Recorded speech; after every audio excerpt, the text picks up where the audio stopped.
Olá pessoal, aqui é o Velgas, hoje dia 31 de maio de 2023.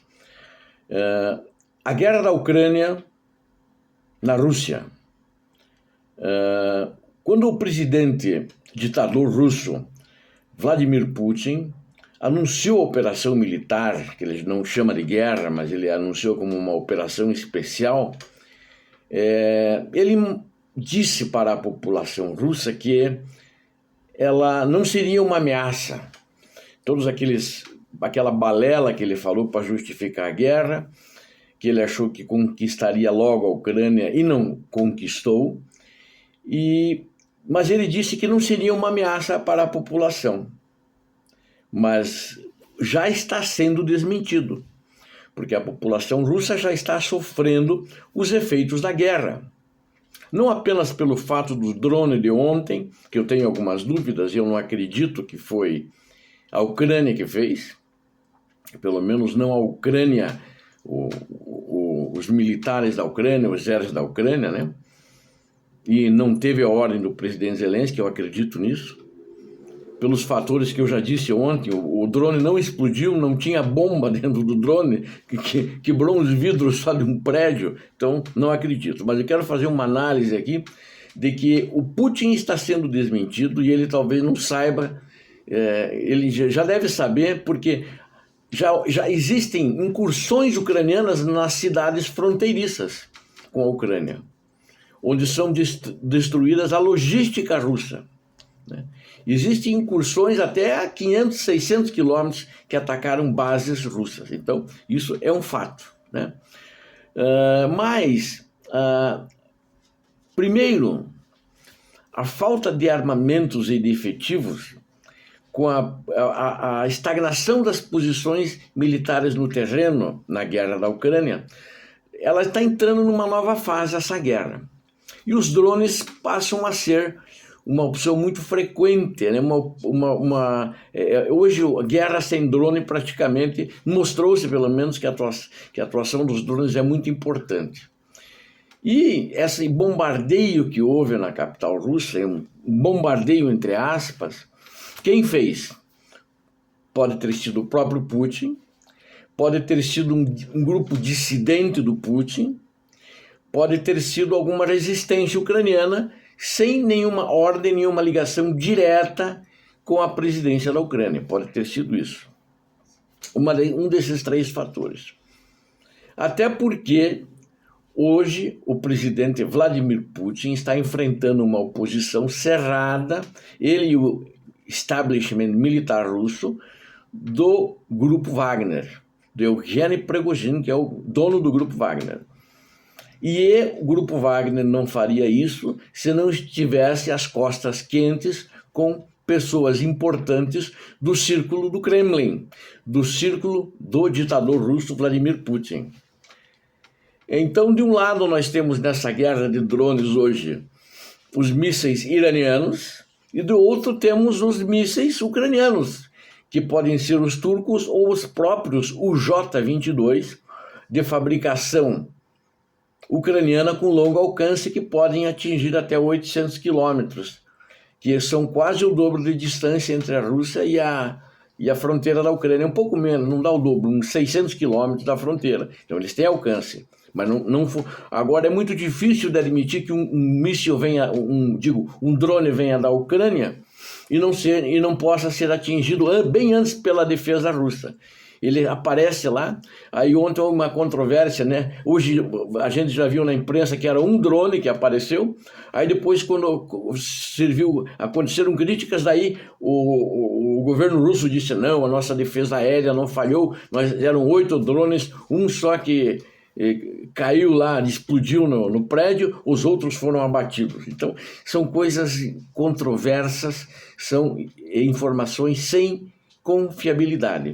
Mas é uma talvez aparente vulnerabilidade russa, ou é uma vulnerabilidade russa, porque a Rússia mostrou vulnerabilidade. A Rússia não acreditava que a Ucrânia fosse atacar a Rússia, né?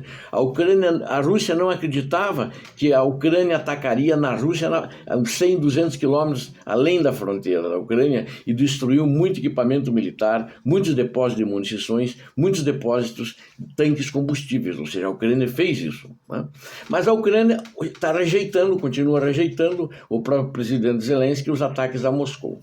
E não parece que o grupo do Kremlin esteja muito preocupado, fazendo ameaças, coisas assim, não, eles apenas disseram que a Ucrânia está aterrorizando, aquele blá blá blá blá. Mas não pareceram muito preocupados, eu diria, até dando uma impressão que eles estavam sabendo alguma coisa disso aí.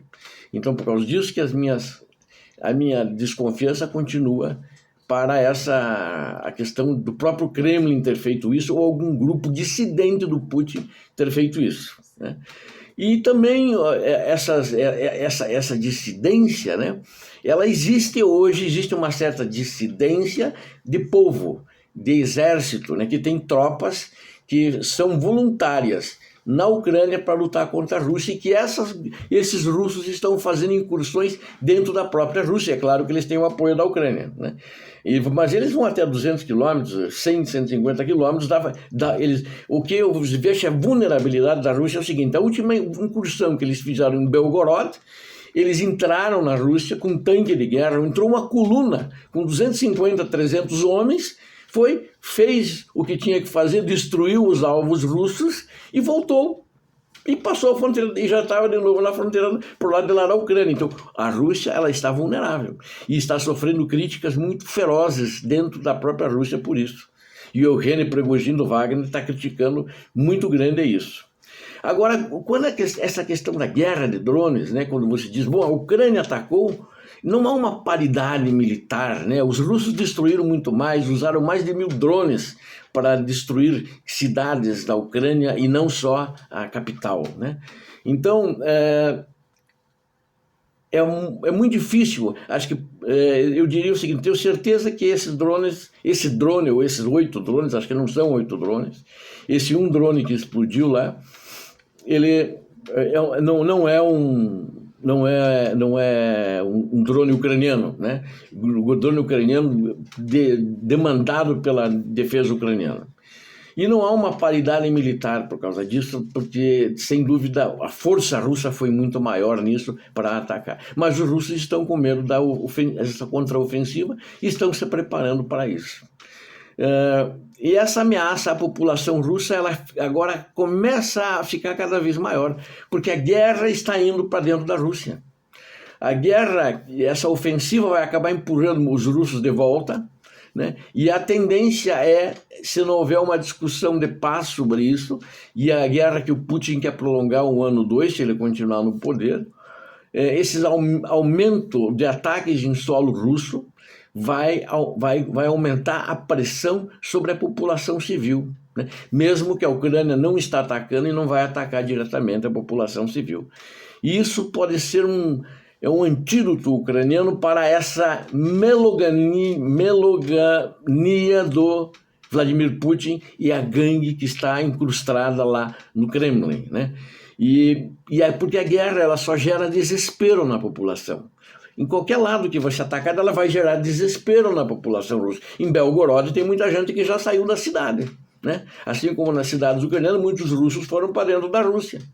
E isso é normal que aconteça por causa da pressão, mesmo que não houve vítimas. Muita gente criticou ontem Moscou. Então essa guerra já está sendo exportada da Ucrânia para dentro da Rússia, que é uma coisa que ninguém imaginava.